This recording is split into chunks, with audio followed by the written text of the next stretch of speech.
ఆ election race నుంచి BRS out అయిపోయినట్టేనా? అక్కడ మనం పోటీ పడలేం, సీటు కొట్టలేం అని పార్టీ అధిష్టానం డిసైడ్ అయిపోయిందా? బరిలో దిగమంటూ కొందరు నాయకులు ఒత్తిడి తెస్తున్నా పెద్దలు మాత్రం మీరు కాస్త తగ్గండి అని అంటున్నారా? ఛాలెంజ్ ఎన్నిక ఏదైనా సరే గిరిగీసి బరిలో దిగుతామని చెప్పే బీఆర్ఎస్ ఆ విషయంలో మాత్రం ఇందుకు వెనక్కి తగ్గుతోంది. ఏంటా ఎలక్షన్? ఆచి చికెన్ మసాలా.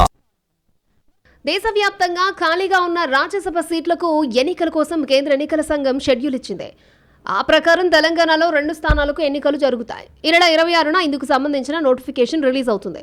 మార్చి 5 నామినేషన్స్ దాఖలుకు చివరి గడువు. ఇక మార్చి 16న పోలింగ్, అదే రోజు సాయంత్రం ఓట్ల లెక్కింపు ఉంటాయి. ఇక తెలంగాణ నుంచి కాంగ్రెస్ పార్టీ తరపునున్న అభిషేక్ సింఘ్వి, బీఆర్ఎస్ తరపున సురేష్ రెడ్డి స్థానాలు ఖాళీ కాబోతున్నాయి. అయితే అభిషేక్ సింఘ్వి స్థానం కూడా గతంలో బీఆర్ఎస్ నుంచి కాంగ్రెస్లోకి వెళ్లిన కేశవరావు రాజీనామా చేస్తే వచ్చినదే. ఆ ప్రకారం ప్రస్తుతం టెక్నికల్గా బీఆర్ఎస్కు చెందిన ఒక స్థానం ఖాళీ అవుతుంది. ఖాళీ అవ్వబోతున్న సురేష్ రెడ్డి ప్రస్తుతం పెద్దల సభలో పార్టీ ఫ్లోర్ లీడర్గా కూడా ఉన్నారు. ప్రస్తుతం లోక్సభలో బీఆర్ఎస్ ప్రాతినిధ్యం 0 కాగా, రాజ్యసభలో ఉన్న 4గురిలో ఇప్పుడు ఫ్లోర్ లీడర్ రిటైర్ అవబోతున్నారన్నమాట. దీంతో ఈసారి అసలు ఆ సీటు కోసం పోటీ పడేంత సీను గులాబీ పార్టీకి ఉందా అన్న చర్చ జరుగుతోంది రాజకీయ వర్గాల్లో.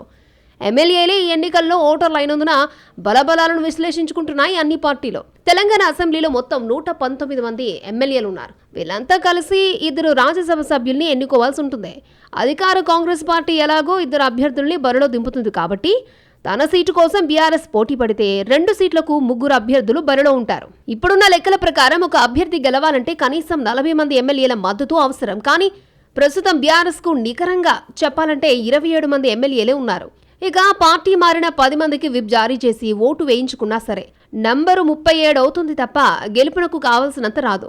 ఇలా ఎటు నుంచి ఎటు లెక్కలేసుకున్నా బీఆర్ఎస్ కు రాజ్యసభ సీటు దక్కే అవకాశాలు కనిపించడం లేదు. అందుకే అనవసరంగా బరిలో దిగి పరువు పోగొట్టుకోవడం ఎందుకన్న ఉద్దేశంతో అసలు ఎన్నికకే దూరంగా ఉండాలని భావిస్తోందట గులాబీ అధిష్టానం. అయితే అదే టైంలో పార్టీలోనే మరొక వాయిస్ కూడా వినిపిస్తోందట.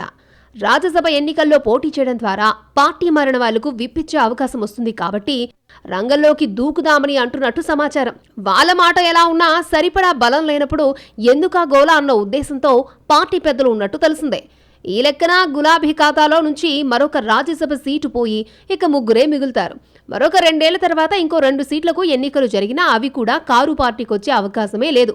అందుకే పార్టీ తరపున రాజ్యసభ సీటు ఆశించే వాళ్ళు మళ్లీ అసెంబ్లీ ఎన్నికలు అయ్యేదాకా వేచి చూడాల్సిందేనని అంటున్నారు పొలిటికల్ పండిట్లు.